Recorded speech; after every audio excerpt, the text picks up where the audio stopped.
Hello and welcome again.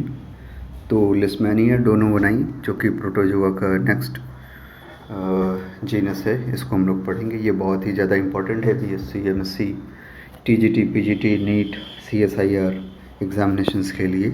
चलिए शुरू करते हैं। लिस्मेनिया डोनोवनाई की सिस्टमेटिक पोजीशन की बात कर लेते हैं।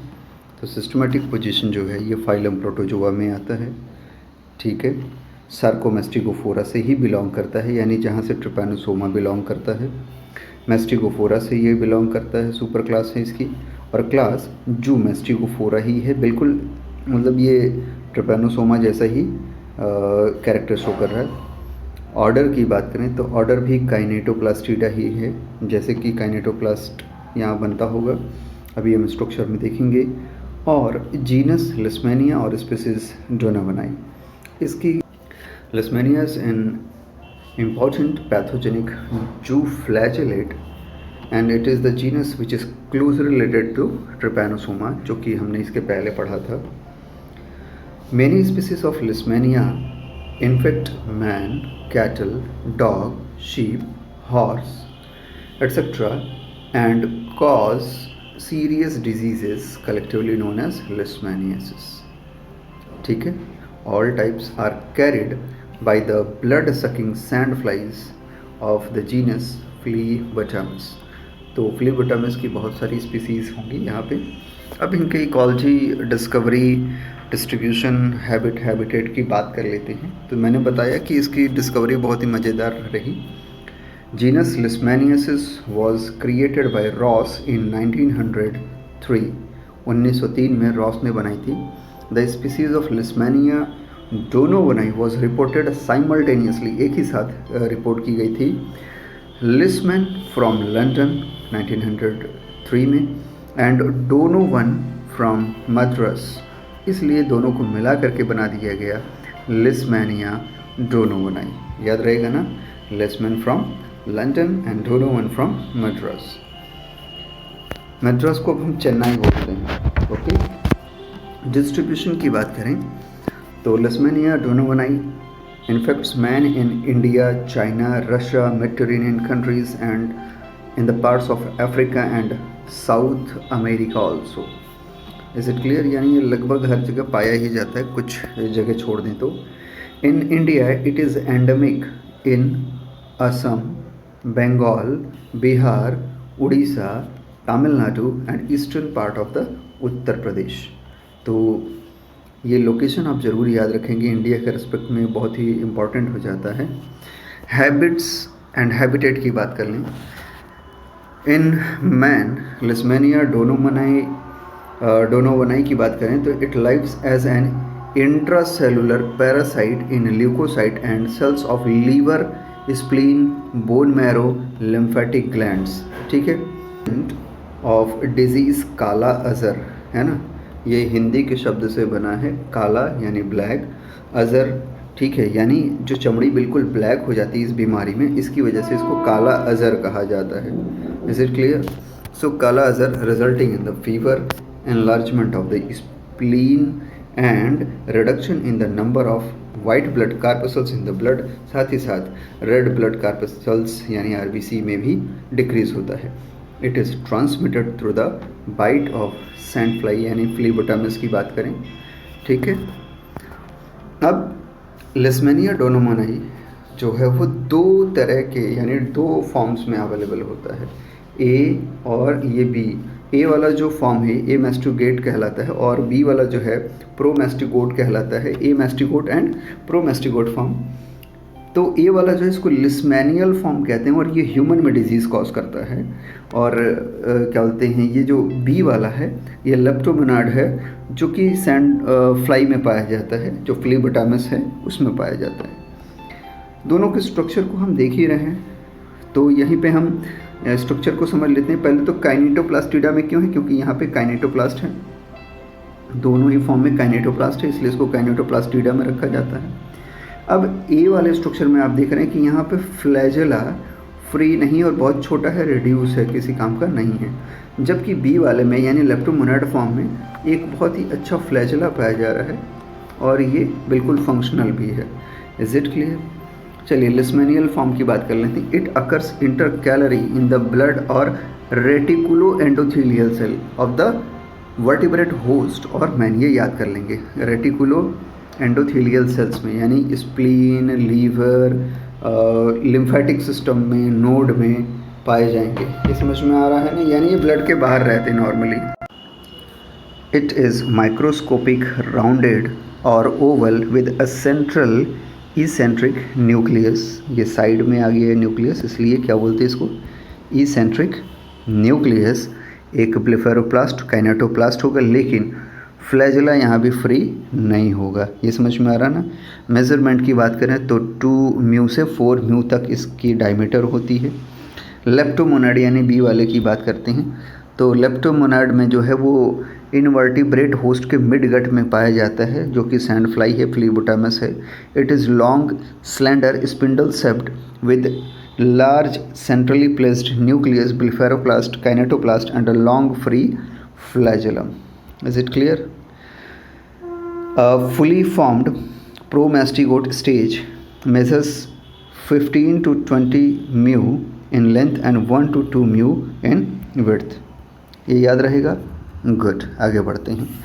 अब अलग अलग स्पीसीज़ है लिस्मेनिया की यहाँ पे, जो कि मिलते हैं और ये अपना कंट्रीब्यूशन करते हैं बीमारी करने में, और इन बेहतरीन कंट्रीब्यूशन को भी हम देख लेते हैं यहाँ इस टेबल के थ्रू।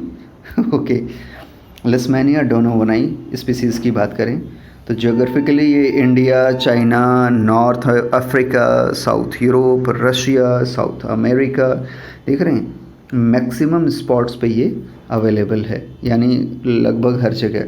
प्राइमरी होस्ट की बात करें तो मैन, डॉग, कैट हैं। मैन इसका सबसे प्राइमरी होस्ट होता है, डॉग कैट रिजर्वायर की तरह यहाँ पे काम कर सकते हैं। Is it clear? पोजीशन की बात करें तो जब ये ह्यूमन में आते हैं तो नॉर्मली ये स्प्लीन, लीवर और बोन मैरो, लिम्फ ग्लैंड्स में चले जाते हैं। इसके अलावा कभी कभी ये ल्यूकोसाइट में भी मिल सकते हैं। तो इनके द्वारा होने वाले डिजीज़ और सिम्टम्स की बात कर लें, काला अज़र, इसको दमदम फीवर भी कहते हैं। पश्चिम बंगाल में एक जगह है दमदम, कलकत्ता के पास है ना।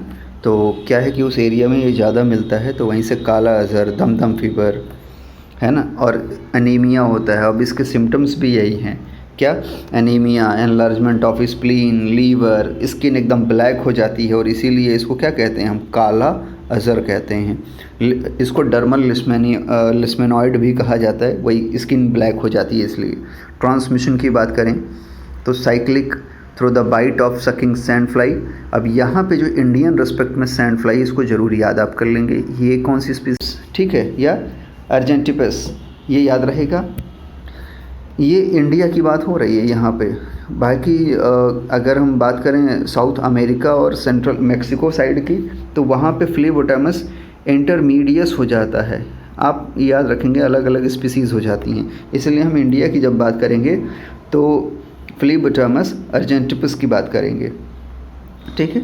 तो इस टेबल को आप पॉज करके अच्छे से एक एक अच्छे से देख लेना बढ़िया से, कहीं भी कन्फ्यूज़न होगा तो मैं इसमें आपकी मदद कर दूंगा, पूछ लेना। आगे बढ़ते हैं। ये एक डायग्रामेटिक रिप्रेजेंटेशन है सैंड फ्लाई का, फ्लीबोटामस है। आगे बढ़ते हैं। अब हम सबसे इम्पॉर्टेंट पार्ट पे आ चुके हैं, that is the life cycle of the Leishmania donovani. Leishmania donovani की लाइफ साइकिल की बात करें तो हम स्टार्ट करते हैं ह्यूमन बीइंग से। मान लीजिए कि एक इन्फेक्टेड ह्यूमन बीइंग है। अब ये इन्फेक्शन हुआ कैसे होगा, तो इस सैंड फ्लाई है, ये फ्लीबोटामस जो अर्जेंटिपस है, जो कि इंडिया में पाया जाता है, 8वें से 10वें दिन में का स्टेज है, जो इसके प्रोबोसिस को दिखा रहा है, फेरिंग्स को दिखा रहा है कि कितने ढेर सारे इसमें हमारे पैरासाइट ऑलरेडी यहाँ पे डेवलप हो चुके हैं, ठीक है। यानी ये प्रोमेस्टिगेट फॉर्म में डेवलप हो चुके हैं। अब इसने क्या किया कि नॉर्मल एक हेल्दी ह्यूमन को बाइट किया। जब हेल्दी ह्यूमन को बाइट किया तो ह्यूमन के ब्लड में ये क्या हो गया, ट्रांसफ़र हो गया। लेकिन अगर ये सीधे सीधे डायरेक्टली आरबीसी में जाएगा ना, तो ये डिस्ट्रॉय हो जाएगा, समझ में आ रहा है? तो कुछ तो बाई ब्लड में जाएंगे ही, तो कुछ तो डिस्ट्रॉय हो गए, लेकिन कुछ क्या होंगे, रेटिकुलो एंडोथीलियल सिस्टम पे पहुंच जाएंगे, यानी बोन मैरो में, स्प्लीन, लीवर, ऐसी जगह पे पहुँचे और फिर यहाँ पे अपनी साइकिल को ये स्टार्ट करते हैं। अब आप देख रहे हैं कि ये क्या है, यू कैन सी दिस, ये फ्लैजेलेटेड स्ट्रक्चर है, यानी ये फ्लैजेलेटेड स्ट्रक्चर है, यानी प्रोमेस्टिगोट फॉर्म है। और यहाँ पे जब साइकिल चलेगी रेटिकुलो एंडोथेलियल सिस्टम में, तो ये अपने टेल को गायब कर देंगे, यानी जो फ्लैजेला है ये धीरे धीरे गायब होना शुरू हो जाएगा। और फ्लैजेला गायब होगा तो ये धीरे धीरे ए मैस्टिगोट फॉर्म में कन्वर्ट होंगे और बाइनरी फिजन करके अपने नंबर को बढ़ा लेंगे।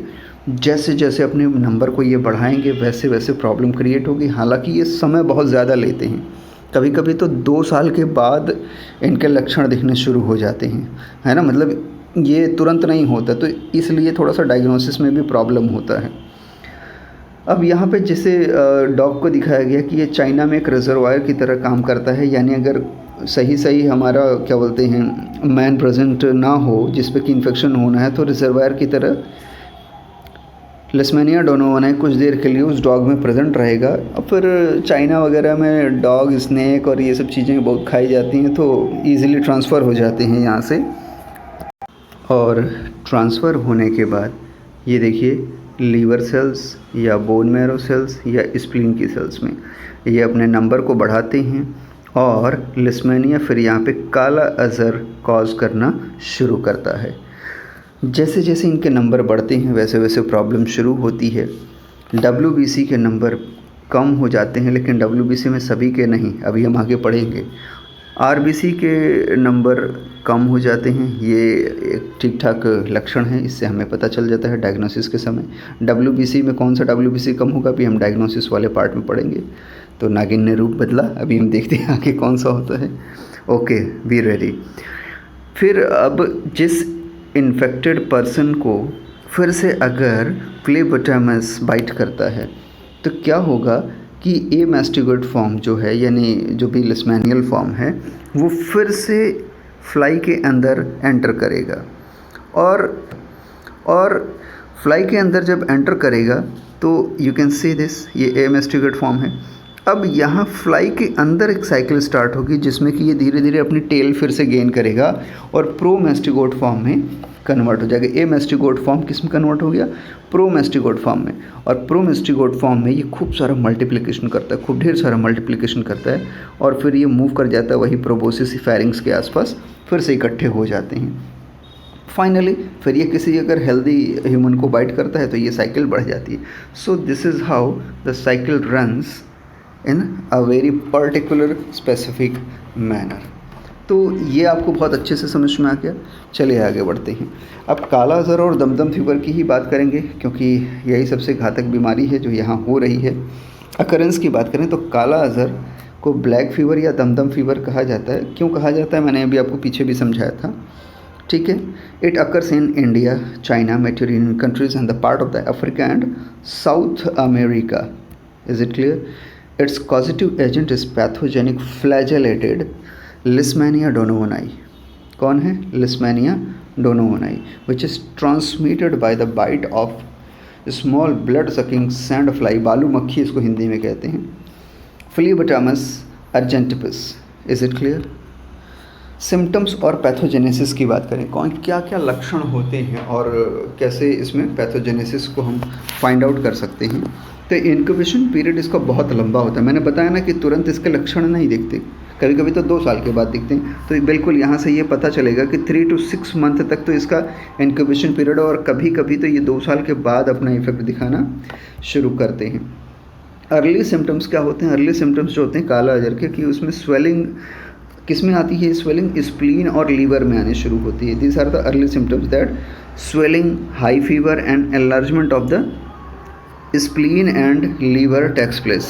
It is followed by the general weakness, emaciation, anemia due to the reduced number of the blood cell and peculiar darkening of the skin. इसी वजह से ये काला अजहर कहा जाता है, डार्कनिंग हो जाती है। The word काला Azhar has been derived from 2 Indian words काला and अजहर।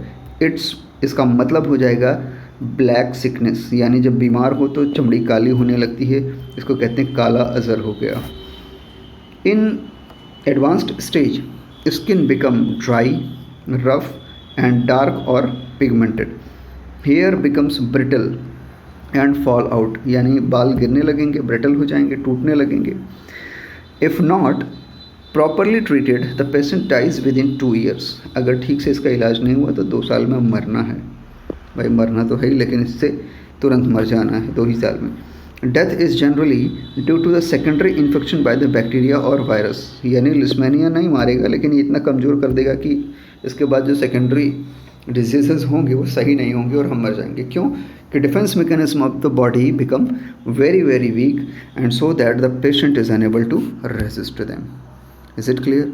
डायग्नोसिस की बात करें तो डायग्नोसिस के लिए जब तक हमको ये लक्षण पता चलते हैं तब तक बहुत देर हो चुकी होती है, ये बॉडी में फैल चुके होते हैं। फिर भी डायग्नोसिस क्या होता है, बोन मैरो या स्प्लीन से पता कर पाते हैं हम पेशेंट के, ठीक है। और एमास्टिगेट फॉर्म में ये हमको देखने को मिलता है, और नॉर्मली ये WBC काउंट को डिक्रीज़ कर देता है। शुरुआत में तो यही पता चलता है, लेकिन यहाँ भी एक क्या होते हैं प्लस पॉइंट है कि WBC में कौन सा WBC, ये भी तो देखना है। क्या सभी WBC के साथ ऐसा होगा? नहीं। डिक्रीज इन न्यूट्रोफिल, इसको नोट कर लीजिए, this is what very very very very important. तो decrease in the neutrophil takes place but increase of lymphocytes and monocytes takes place. Number of erythrocytes यानी red blood corpuscles is also decreased. Note कर लिया होगा I think आप लोगों ने, और ये बहुत बहुत बहुत इंपॉर्टेंट पार्ट है डायग्नोसिस में से। Is it clear? ट्रीटमेंट की बात करें तो जनरल ट्रीटमेंट अवेलेबल तो है, लेकिन सही समय पर पता चल जाने पर for treatment kala azar 2 groups of the drugs are used, pentavalent antimony compounds, tartrate and gluconate, urea stibamine use होती हैं। इसके अलावा पेंटामाइड आइसोथियोनेट का प्रयोग भी किया जाता है। प्रिवेंशन की बात करें तो प्रिवेंशन हमेशा ही बेटर होता है।